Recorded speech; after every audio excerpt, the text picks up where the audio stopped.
Blog Talk Radio. Boa noite, meus amigos. Estamos aqui outra vez. Vamos começar a notícia da semana aqui na Califórnia. As palavras mãe, pai, marido, mulher não podem mais aparecer nos livros didáticos. Tem que ser parceiro 1 e parceiro 2. É claro, porque tanto faz ser mãe, ser um pai ou uma mãe, ou dois pais ou duas mães, é isso? Ou dois pais mães, né? Então já não pode mais ser designado por essa odiosa diferença de gênero, que embora seja um fenômeno universal, conhecido até no reino animal, né, hoje em dia é tido como uma construção cultural artificiosa e repressiva, que tem que ser então abolida e trocada por parceiro 1 e parceiro 2. É evidente que isso sendo adotado nos livros didáticos, logo será também adotado nas aulas, de modo que as crianças não poderão se referir mais a seu pai e sua mãe como pai e mãe, mas como parceiro 1 e parceiro 2. Tá certo? E logo, mais tarde, vocês não tenham a menor dúvida, as palavras pai e mãe serão consideradas de palavras politicamente incorretas que não devem ser usadas em circunstância alguma. Né? Falando em mudar palavras, tem aí uma juíza, até esqueci o nome da dona, deixa eu ver se eu acho aqui, que fez aí um arrazoado em favor do casamento gay, tá certo? E ela acha que a própria palavra homossexual é uma palavra preconceituosa, tá certo? Então tem que ser homoafetivo, não é isso? Quer dizer que o amor que um homem tem pelos seus amigos tal, passa a ser também então homossexual, não é isso? Pela definição. Porque que eu saiba, o que vai caracterizar o casal gay não é que um gosta do outro, porque tem amor pelo outro. Porque amor eu tenho pelos meus filhos, tenho amor pelos meus amigos, tá certo? Amor pelo meu pai, e assim por diante. Jesus Cristo tem amor pelos apóstolos. O que diferencia o casal homossexual não é que um ama o outro, é que um dá para o outro e o outro come um, tá certo? Não é um problema de afeição, tá certo? É um problema anal, você está entendendo? Esta que é a diferença. Tá certo? Quer dizer, é um problema de gozo sexual puro e simples. É isso que diferencia. Porque senão você vai ter que dizer que qualquer pessoa, qualquer homem que sinta amor pelos seus vizinhos, pelos seus semelhantes, etc., está tendo uma relação homossexual com ela. Então, essa juíza, deixa eu ver o nome da desgraçada aqui, peraí. Quer dizer, está dentro de um aqui, ó. Juíza Maria Aglaê Tedesco Vilardo, da 15ª Vara de Família da capital. Olha, eu não entregaria um concurso de cachorro para esta dona julgar. Porque a pessoa que vem com esse tipo, fazer de charlatanismo semântico, tá certo? Não é digna de confiança. Porque isso que essa mulher está fazendo com as palavras é vigarice. Quer dizer, você não pode, porque você achou, você rotulou, né, que a palavra é preconceituosa, embora a palavra seja usada pelos próprios homossexuais o tempo todo, existem associações de homossexuais, tem o nome homossexual, tá certo? Existem apologias do homossexualismo que o chamam de homossexualismo, ela de repente ela inventa que isso é preconceituoso, tá certo? E daí produz uma palavra politicamente correta, tá certo? Que dá um significado totalmente errado do negócio. Quer dizer, se o que define, vamos dizer, a relação homossexual é o amor que um tem pelo outro, então a totalidade da espécie humana é constituída de homossexuais e não tinha percebido até hoje. Tá certo? Quer dizer, que toda afeição de uma pessoa por outro do mesmo sexo passa a ser, né, homoafetiva. Então não tem como distingui-la dos homossexuais. Então, isso aí é vigarice semântica. Tá certo? A pessoa, vamos dizer, se ela fosse cabo eleitoral, se trabalhasse numa agência de publicidade, tá certo fazer esses troquinhos verbais. Uma juíza fazer, isso é imoral, absolutamente imoral. Ai. Mas, então, esse negócio do pai e mãe, isso aí, vocês somem, dizer, todas estas iniciativas que estão sendo espalhadas pelo mundo há pelo menos 50 anos, no sentido de modificar fundamentalmente as relações humanas, modificar a percepção que os seres humanos têm da realidade, modificar a própria natureza humana. Isto tudo é um plano civilizacional inteiro. Não é uma questão de regime político, não é uma questão jurídica. Não. Isto aí é uma radical revolução na escala civilizacional. tá certo? É a mudança da posição do homem no cosmos. Porque meia dúzia de malucos acreditam que eles são melhores que os outros, que eles conhecem o futuro, que eles sabem o que é bom para nós, que eles conhecem a verdadeira realidade da qual nós estamos privados, tá certo? Então, eles querem modificar a nossa percepção da realidade. Quer dizer, no fundo, tudo isso é o quê? É uma revolução gnóstica. Isso é uma seita gnóstica que acredita que existe um conhecimento esotérico do qual eles participam e que é a verdadeira realidade. E nós, os profanos, estamos fora. Então, eles têm o direito de modificar o nosso cérebro, modificar nossos hábitos, modificar nossos sentimentos, modificar nossas percepções. E pior, não se iludam. Eles vão fazer isto. Eles vão ir até o fim. Todas essas leis absurdas, por mais absurdas que elas sejam, elas serão implantadas à força. E se forem absurdas, serão implantadas com maior vigor ainda. Porque não existe prova maior do domínio que uma pessoa tem sobre outra do que ela forçá-la a fazer o absurdo. Quer dizer, a obediência forçada ao absurdo. Não é isso? Agora, também, veja, junto com esse negócio de proibir as palavras mãe, pai, marido e mulher, também as escolas da Califórnia acham que tem que haver banheiros especiais para pessoas, para meninos que acham que são meninas e meninas que acham que são meninos, tá certo? Agora, aí surge um problema, porque você vê, por exemplo, o pessoal homossexual tem várias modalidades. Você tem o machão que gosta de machão, e você tem o outro que quer ser menina, tá certo? E tem menina que tem, o outro quer ser menina, mas não para ele transar com homem, mas para ele transar com outra menina, é o transexual lésbico. Tá certo? Então você imagina a quantidade enorme, a variedade de banheiros que vai ser preciso ter para atender a todas as diferenciações de papéis sexuais admissíveis na fantasia homossexual. Porque, olha, você vê, a diferenciação de sexo, a diferença de forma de corpo não é uma fantasia, isso é uma realidade que é dada no sentido. Agora, a diferenciação de hétero e homo e as várias diferenciações internas do chamado grupo homossexual, tá certo?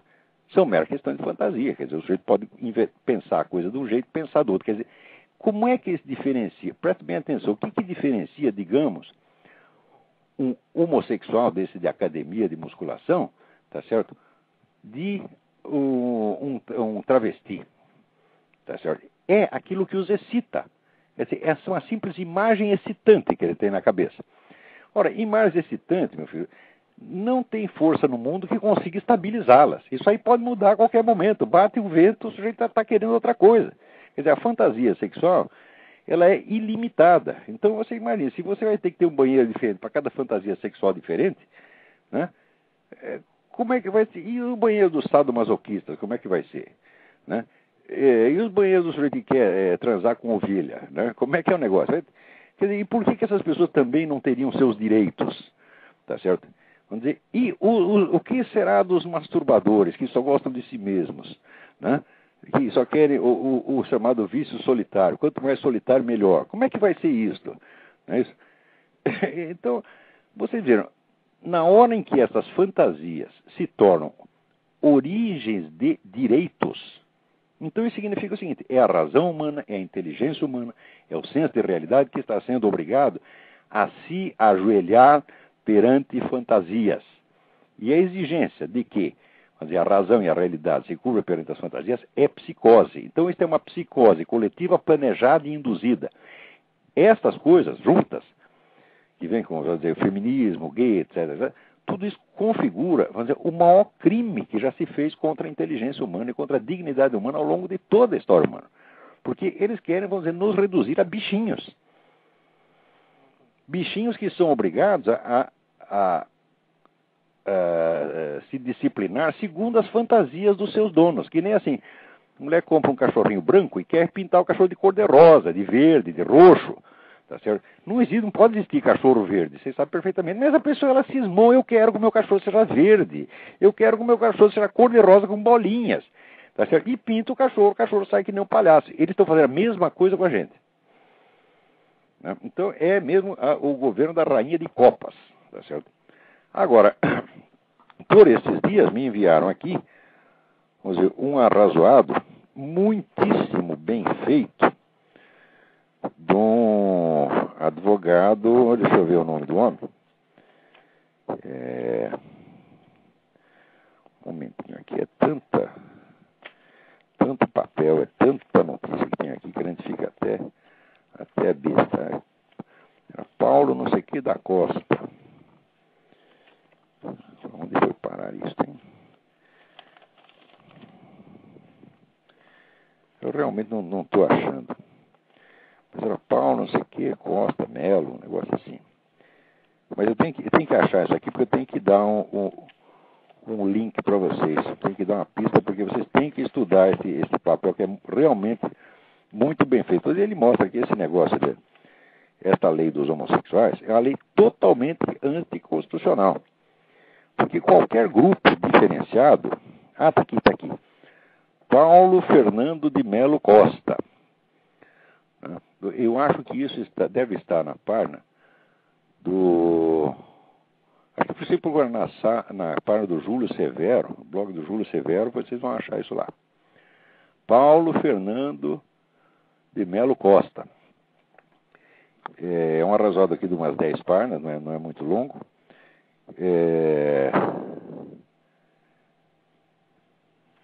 Mas ele mostra que a ideia de você conferir determinados direitos especiais a uma comunidade por ser homossexual tornará essa comunidade totalmente diferente das outras. Porque você vê, quando o sujeito é bêbado, ele tem direitos, não por ser bêbado, mas apesar de ser bêbado, ele tem direito enquanto pessoa, enquanto cidadão, não enquanto bêbado. Agora, os homossexuais, eles não querem isso. Eles acham que isso é discriminação. Eles acham que eles terem direitos exatamente como os outros cidadãos é discriminação. Eles têm que ter direitos especiais por ser homossexuais. Isto é, se você criticar qualquer outra conduta no mundo, se você critica a conduta do bêbado, ou a conduta do homem religioso, ou a conduta do bom cidadão, que é bom pai, bom marido, bom trabalhador, tá certo? E tudo isso pode ser criticável, não há crime. Agora, se você critica aquela conduta em particular, tá certo? Que é a prática homossexual, aí você vai para a cana. Ou seja, esta conduta, ela, por ser o que é, ela dá um direito especial. Isso é, o cidadão tem esse direito, não por ser um cidadão, mas por ser um homossexual. Agora, note bem, esta merda desta lei não exige sequer a prova da homossexualidade. Qual é a prova de que o sujeito é homossexual? É a simples declaração dele. Isso quer dizer, qualquer cidadão pode se dizer homossexual, tá certo? E a partir daí ele passa a ter certos direitos. Não é isso? Quer dizer, é um direito que o sujeito adquire por escolha própria. Ele tem aquele direito só porque ele quer e porque ele declara. Quer dizer, isso é uma aberração tão profunda e tão devastadora que a simples existência da proposta já destrói a inteligência jurídica ao ponto de que o sistema legal inteiro para de funcionar. É uma proposta dessa jogada dentro de um sistema jurídico é como se fosse um vírus de computador. Ele corrói tudo, ele bagunça tudo, ele modifica a interpretação de todas as leis, ele modifica o sentido de todas as palavras e pior, quem inventou essa lei, não brasileiro, mas a origem remota, sabe disso. Esta lei é uma arma daquilo que Antônio Gramsci chamava agressão molecular. Agressão molecular é você ir corroendo os edifícios da sociedade a partir da destruição dos vários elementos da sua cultura separadamente. Tá certo? Agora, de vez em quando você faz um ataque geral. E isto é um ataque geral. Porque você imagina se surge uma lei dessa para proteger os homossexuais, quer dizer, não se pode falar mal da conduta sexual deles. Mas pode-se falar mal de qualquer outra conduta sexual ou não sexual. Por exemplo, se você achar, como acha, por exemplo, esse idiota desse Christopher Hitchens, né, que você rezar, por exemplo, é uma coisa horrorosa que você está fazendo contra a humanidade, que é um atentado contra os direitos humanos, que estraga tudo, é perigosíssimo você rezar. Se você escrever um livro inteiro criminalizando a oração, pode, não tem problema. Agora, se um desses desgraçados quer dar o cu, isso é sacrossanto, você não pode falar. Oh, meu Deus do céu. Porque, afinal de contas, vamos dizer quais são, materialmente falando, no que consiste a relação homossexual? Consiste em sexo anal, sexo oral e masturbação. Ponto final. Essas três coisas. Não há mais nada o que fazer ali. Não vem que é só de afetividade, porque afetividade qualquer pessoa pode ter por qualquer pessoa. A afetividade não define o homossexualismo, ao contrário. Tá certo? Então, no fim, essas coisas, elas passam a ser sacrossantas, elas não são criticáveis. Agora, pensa bem. O que é que o ato de um sujeito comer o outro, porra, tem de tão sacrossanto que não possa ser criticado? Ora, meu Deus do céu! Quer dizer, isso é a criação de um privilégio supraconstitucional que vai acima da Constituição, porque passa a dar direitos especiais a um grupo, não em função da sua condição de cidadãos, mas em função da sua preferência, do seu gostinho. Você pensa bem, o sujeito gosta de dar o traseiro. Ele gosta, e por causa disso, ele está colocado acima da Constituição. E se você aceita isso, você destruiu a Constituição inteira. Você bagunçou tudo. Você criou o reino da arbitrariedade. Isso realmente funciona como um vírus de computador. E a proposta, ela em si mesmo, não tem nada a ver com a homossexualidade. A proposta é apenas um vírus de computador. A proposta é uma arma de guerra, quase, não é nem psicológica, é guerra neurológica. É uma coisa de uma malícia tão grande que o sujeito que apresentou a proposta e devia ir para a cadeia. Pelo simples fato de querer fazer isso, porque isto, vamos dizer, é tentar destruir o edifício constitucional inteiro mediante um ardil. Mas, vamos lá, né? A vida é assim. Vamos ver o que mais temos aqui. Olha aqui, me mandaram aqui dizendo que durante uma manifestação de apoio ao prefeito de Camaçari, Carlos Caetano, do PT, que foi preso pela Polícia Federal na Operação Navalha, militantes do PT agrediram as repórteres Cristina Miranda, da TV Aratu, e Raquel Porto Alegre, da TV Bahia, afiliada da TV Globo. Raquel chegou a perder os sentidos. A informação não foi noticiada na mídia baiana. O prefeito de Camaçari é amigo do governador da Bahia, Jacques Wagner, aquele surubeiro, que também está sendo acusado de envolvimento com a máfia das obras. O Jacques Wagner é aquele que ficou lá se esfregando na mulher do ministro, e esfregando a mulher dele na mulher do ministro na frente de todo mundo, que é uma coisa que se ele fizesse aqui, a carreira dele está liquidada. No Brasil ninguém nem liga, porque o brasileiro já acostumou, o Brasil já está de 4 perante os petistas. O petista pode fazer tudo. O petista pode aparecer um governador, tá certo? Se esfregando de mulher de ministro na frente de todo mundo e não acontece nada. Agora, se ele pode fazer isso, então por que ele não pode também meter a mão no dinheiro público? Ora, o que tem de mais? Note bem, o espírito do PT, como o espírito desse grupo gay, é o espírito do grupo gnóstico. O grupo gnóstico é o grupo dos santos. Eles são santos, eles são eleitos, eles têm direitos especiais perante o próprio Deus. Eles estão acima da lei natural, acima da lógica. Eles estão beatificados a priori, porque nasceu. O Lula não disse que ele é sem pecado, as pessoas não prestam atenção. Eles acham que foi apenas um lapsus linguae do Lula, um engano, uma gafe. Não foi gafe, não. O que ele está dizendo expressa a natureza profunda do pensamento dele e do partido dele. E eles sentem realmente que eles não têm pecado, que eles estão acima da religião, acima da lei, acima das normas, acima de tudo. Eles sentem realmente isto. São pessoas que jamais se acusam de qualquer coisa. Jamais. Elas não têm consciência moral. Elas foram dispensadas de ter consciência moral. É com esta gente que vocês estão lidando. Todos eles são sociopatas perigosos. Porque a partir da hora que o sujeito acha que ele está acima da moral, que ele é sem pecado, ao ponto de como o Lula poder comungar sem ter confessado, ele não tem o que confessar, ele nunca fez erro nenhum, você está entendendo? A pessoa que se auto-beatifica dessa maneira é um inimigo da humanidade, é uma pessoa perigosíssima. Quer dizer, em situações normais, pessoas como essa estariam no hospício. Na melhor das hipóteses, teriam um subemprego, seria um office boy, um escrevente, um varredor de rua, na melhor das hipóteses. Então, não prejudicariam ninguém, mas agora essas pessoas subiram. Subiram por quê? Porque as pessoas que ainda têm alguma noção do que seja razão, do que seja lógica, do que seja hora, se acovardaram. Porque são cúmplices disso. Você não vai dizer que todo esse empresariado que fica puxando o saco de Lula, está certo, dizendo que bom que nós temos um operário na presidência, etc, etc. E como se o Lula fosse pobre, como se fosse operário. Né? O Lula é muito menos operário do que eu, meu Deus do céu. Né? Agora, toda esta putada empresarial que ficou puxando o saco do sujeito, faz isso porque tem medo. E o medo instantaneamente se converte em afeição. É uma espécie de síndrome de Estocolmo. Quer dizer, aquele empresariado trêmulo, tá certo? Diante dos homens de macacão, os caras do MST, que chegam lá tudo barbudo, fedendo e tal. Né? Então aquela burguesia maldita treme de medo e no instante seguinte se apaixona por aquele né? Aquele Brutamontes que conseguiu intimidá-la. Em suma, é tudo uma imensa viadagem. Vamos lá. Liga aí. Alô? Alô? Parece que tem alguém na linha. Vamos lá. Alô? Alô? Olavo? Sim? Quem é? Aqui é o Flávio Olavo. Tudo bem? Olavo? Tudo bem. É o seguinte, no caso, sempre falando a respeito dessa parte, dessa esquerda, a UDN, ela era considerada um partido de direita na época? Ela era de verdade, de fato, de direita? A UDN era. Foi um movimento realmente conservador que teve, quando eles defendiam, não somente, defendiam o programa conservador inteiro, praticamente inteiro. É a livre empresa, tá certo? É a democracia representativa e é os princípios da moral judaico-cristã. Isso aí é o conservadorismo. Se defendiam bem ou mal, não sei. Havia pessoas bastante sérias ali, né? E havia líderes de Carlos Lacerda. Carlos Lacerda, né?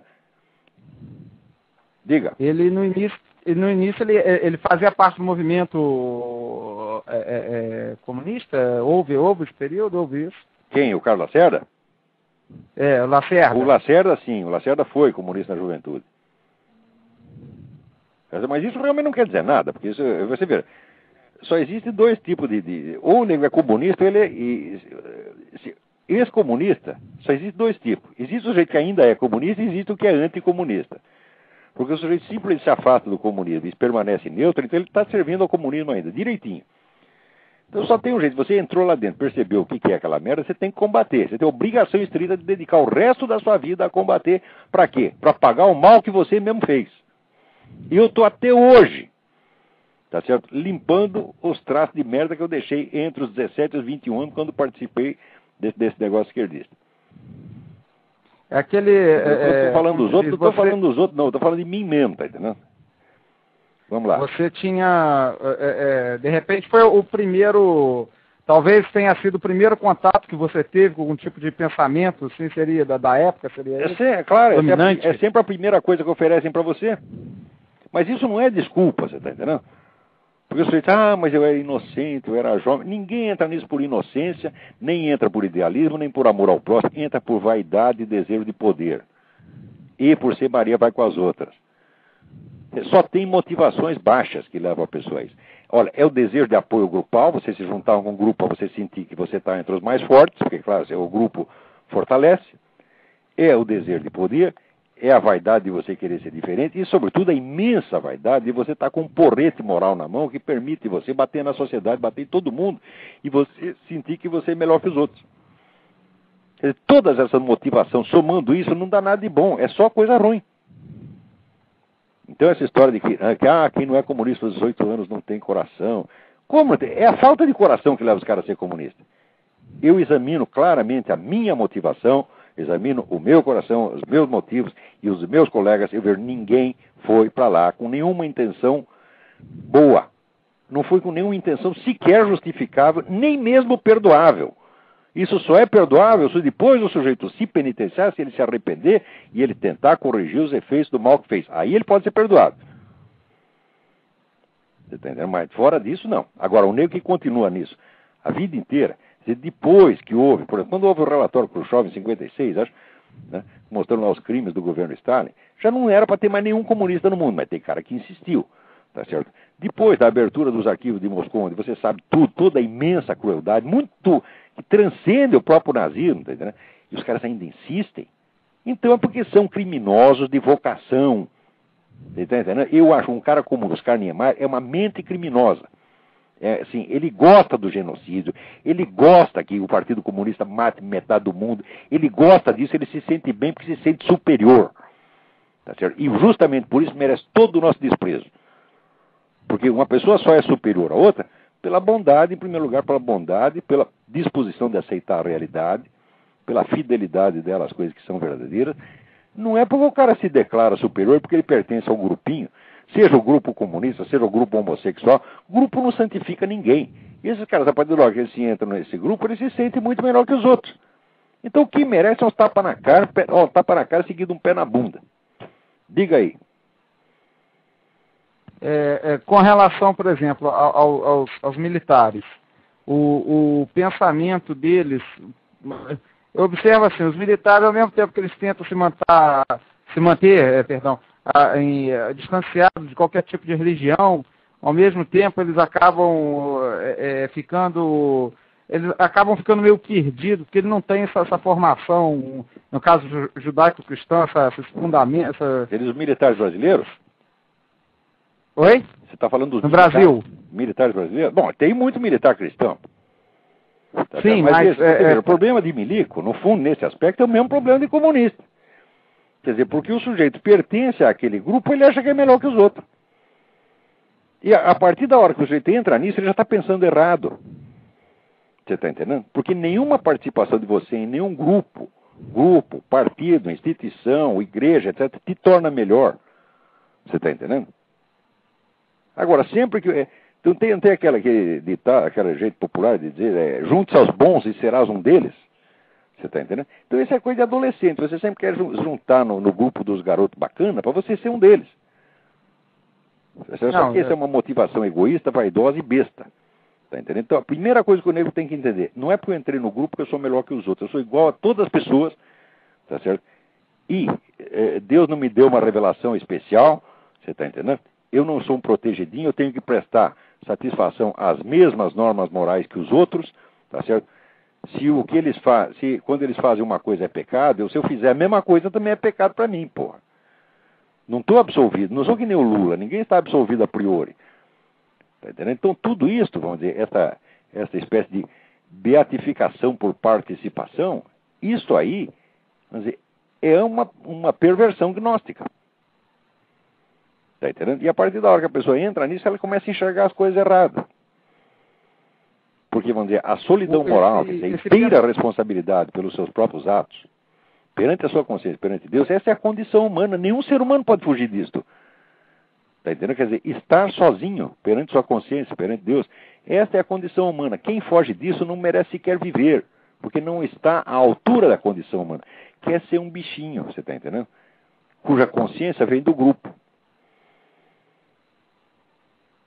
E é assim que as coisas funcionam. Não sei se isso responde a tua pergunta. Sim, responde. Então vamos em frente, que ainda tem gente na fila aí. Brigadão. Vê se tem mais alguém aí. Alô? Alô, Lavo? Eu? Tudo bom? Aqui é o Marcos de Porto Alegre de novo. Oi, tudo bem? Tudo bem. É o seguinte, eu não estou ouvindo o teu programa ao vivo novamente, né? Não sei se o senhor abordou a questão da igreja e a visita do Papa ao Brasil aqui. Não, isso já falei no outro programa. Sim, pois é que no finalzinho o senhor falou assim, a guerra começou. E aí? Como é que está isso? Olha, eu prefiro deixar para falar disso no outro programa, quando a gente tiver mais material sobre isso. Porque hoje tem tanta coisa aqui, rapaz. Mas se refere a tanta coisa, a esse assunto ou tanta coisa? Eu acho que o Papa, vamos dizer, no tempo ainda do João Paulo II, o pessoal já tinha percebido que havia, vamos dizer, um certo número de grupos, cada um com o seu projeto mundialista. E que a igreja também tem o seu projeto mundialista, que não é um projeto, vamos dizer, de dominar o mundo, mas um projeto de cristianizar o mundo, que é a função dela. Sim. Então, que havia lá, vamos dizer, um bloco globalista e internacionalista, que havia um bloco comunista, um bloco islâmico, e que havia um bloco católico também, e que ele tinha que tomar posição e se defender. Tá certo? Tem que se juntar, sobretudo se juntar com os outros cristãos e se defender. É isso. E eu acho que esse Papa está fazendo algumas coisas nessa direção, ainda muito timidamente, a meu ver. Tá certo? Porque quando a situação piora, a situação fica ameaçadora, e as pessoas ainda têm timidez de reagir, então a conclusão necessária é que a situação vai piorar muito mais. Quer dizer, quando a situação começa a ficar ameaçadora, você tem que agir rapidamente, agir de maneira decidida e firme. Não pode ficar com nhenhenhê, não pode ficar com frescura, mesmo que seja o Papa, tá entendendo? Quer dizer, o Papa não tem esse direito também. Aliás, ele é o que menos tem. Agora você diz, mas o Papa não pode fazer isso, senão mata ele. Eu digo, escuta, se o cara quer ser Papa e não quer morrer pela igreja, que merda de Papa é esse? Ah, bom, aí paralisa, né? O Papa está lá para isso, para dar a sua vida, como Cristo deu. Claro.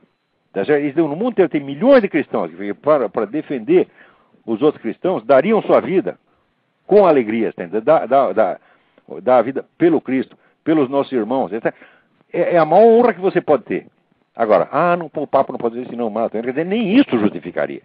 O Papa não tem o direito de ter medo, de nada. Ele só tem que ter medo de uma coisa, de ir para o inferno. Quem crê nele nada teme, né? Mas é evidente, é evidente. Claro. Não, eu tava também, bom, já que a questão é para ter medo de Deus, é ter medo da justiça divina. Olha, eu tenho que agir direito. Temor a Deus, claro. Eu tenho que fazer o meu sacrifício aqui, tenho que dar minha vida sobre isso. Por quê? Porque Deus entregou a igreja na minha mão, a responsabilidade é inteiramente minha. Eu sou o pastor, eu tenho que defender o rebanho, não é botar as ovelhas na frente de mim para elas se ferrarem na minha frente, que nem fez aquele maldito Concílio Vaticano II, que entregou, você sabe que no Vietnã e no Camboja, as comunidades mais perseguidas foram os cristãos, especialmente os católicos. Aqueles que eles chamavam boat people, o pessoal do turma do barco, que fugia do Vietnã em barco, eram quase todos católicos. Agora, ainda hoje, o Vietnã tem a perseguição, vamos dizer, aos montanhares. Montanhares uma população que tem lá, que são todos católicos. Estes estão sofrendo. Para quê?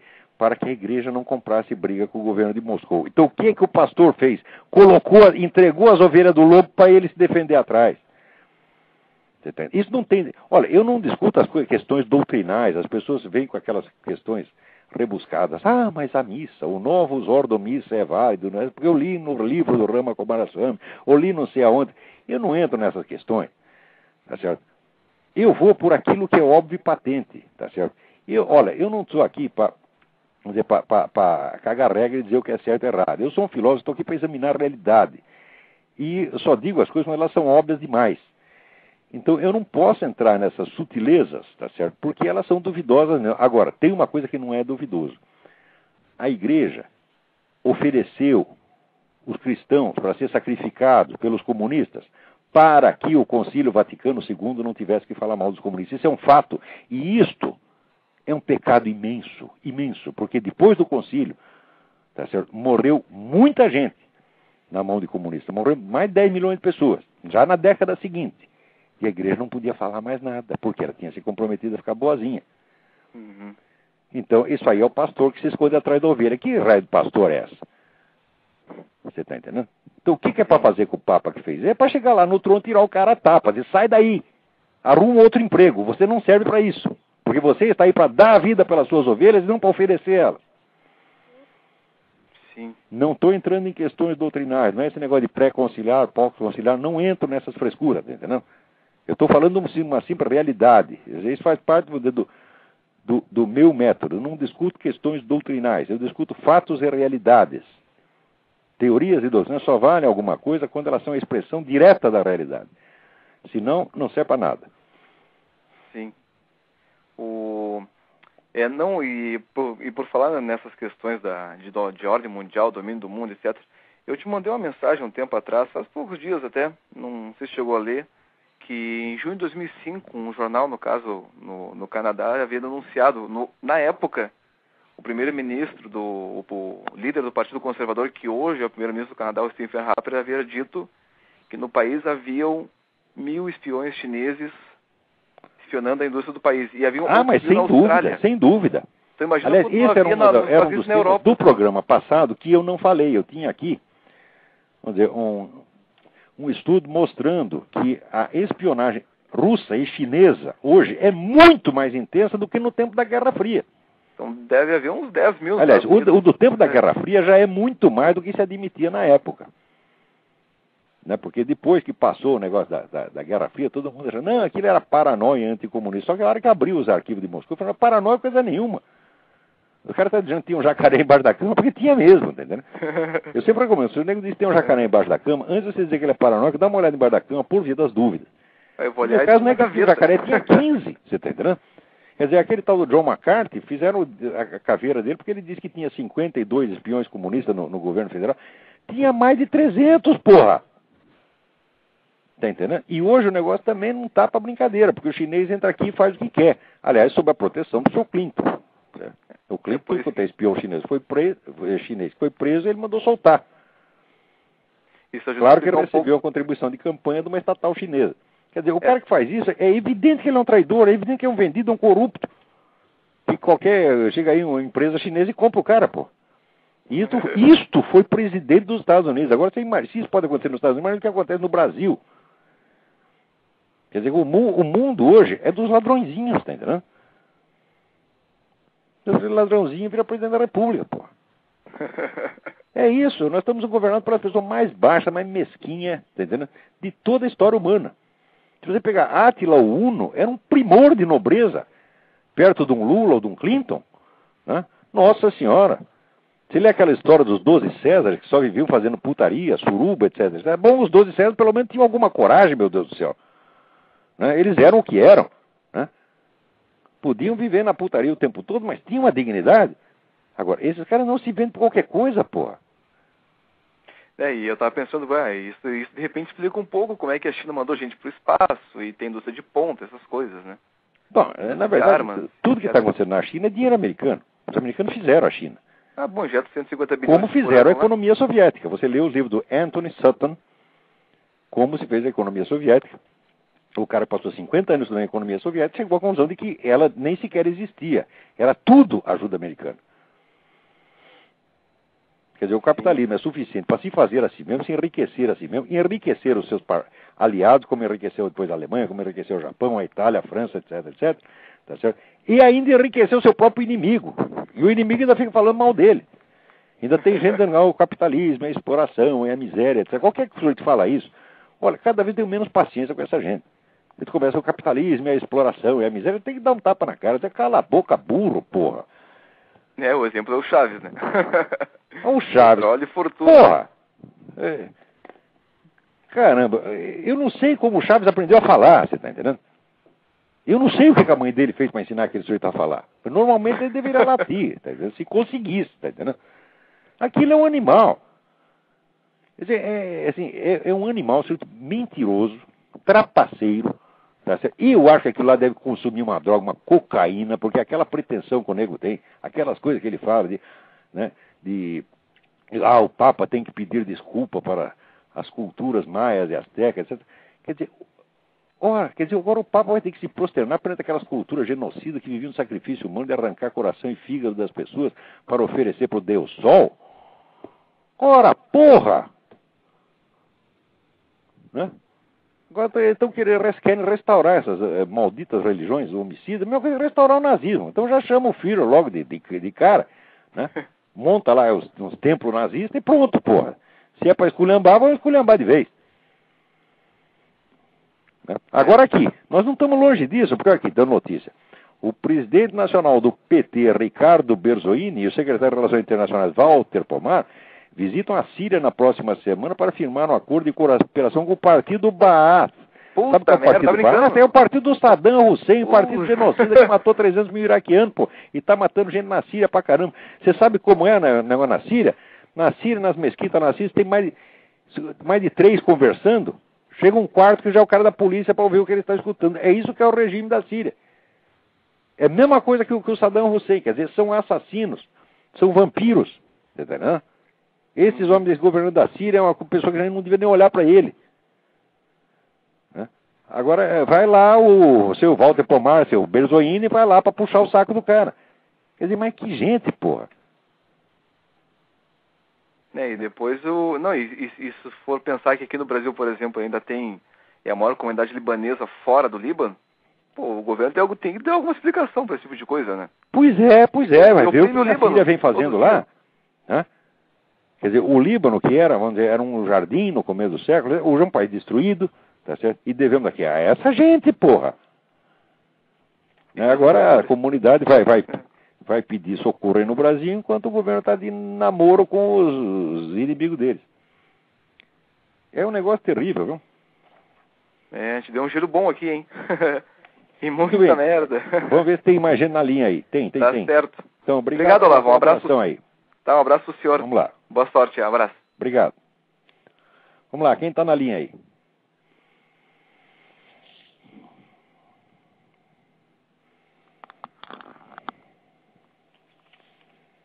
Enquanto isso, eu vou recomendar um negócio para vocês aqui. Vocês não deixem de abrir a página www.defesanet. Atenção, www.defesa.net. que tem um artigo lá, de um sujeito chamado... Peraí, deixa eu ver se eu acho aqui. Você me desculpa, mas eu fico tão atrapalhado no meio dessa montanha de papel que eu mesmo ajunto para esse programa. E para fazer esse programa é o seguinte, eu tenho que ler mais de entre 100 e 200 e-mails. Selecionar alguns, que esses alguns selecionados já são em número maior do que eu vou conseguir ler. Selecionar alguns, né? Alguns vamos dizer, são mensagens, outros são notícias que o pessoal me manda e tal. Então, é uma coisa monstruosa. Aí depois eu fico com essa montanha de papel aqui e necessariamente eu me atrapalho. E na hora que eu quero achar uma coisa, eu não acho. Né? Porque aqui não parece que tem uma produção que entrega tudo prontinho para a gente, não. Eu mesmo tenho que imprimir os e-mails aqui. E o programa, então, não tem um script. Ele tem só o material bruto, que é selecionado na hora. Ah, tá aqui.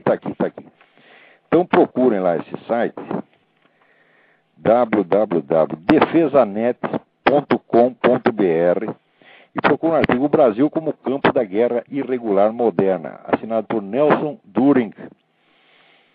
Então, ele assinala aqui que até o dia 23 de maio eram contabilizadas ações, quer dizer, ações subversivas revolucionárias em 16 estados do território nacional.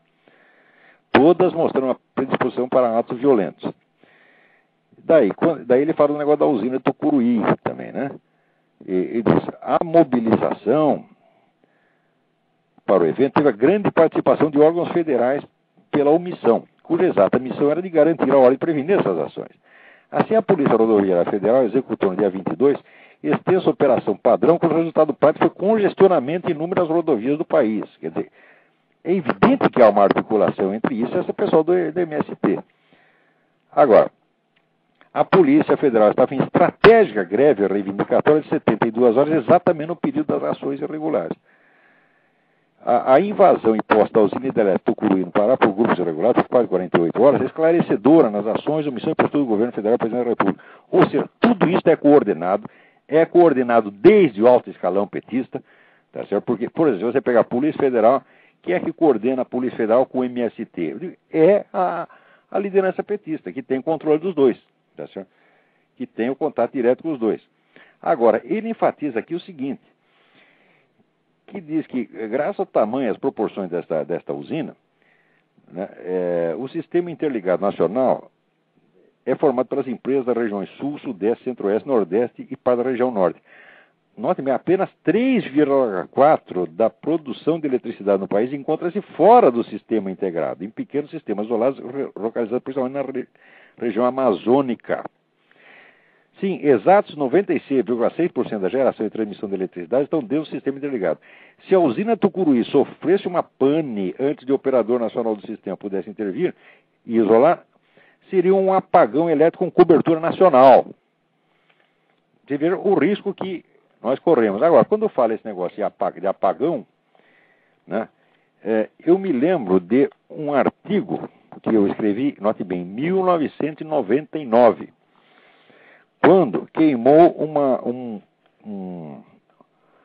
torre, né, de uma dessas companhias estatais de eletricidade, e o pessoal disse que foi um raio que caiu. Mas para cair um raio precisaria no mínimo estar chovendo. Para não dizer que não está chovendo, tinha uma garoinha de nada, né? E também os raios, né? Eles costumam ser acompanhados de trovões e são ouvidos. Então ali não havia chuva. E também não houve ruído de raio, mas a explicação oficial foi um raio. Eu achei que não era. Por quê? Porque eu tinha conversado com um sujeito conhecido meu que era militante comunista e funcionário da Eletropaulo. Note bem, ele, 25 anos atrás, ele dizia, nós estamos preparando o apagão em escala nacional. Está tudo pronto para o apagão. Note bem, o que aconteceu? Houve algum problema na transmissão? Diz que saiu do ar? Diz aí, qual é o aviso aí?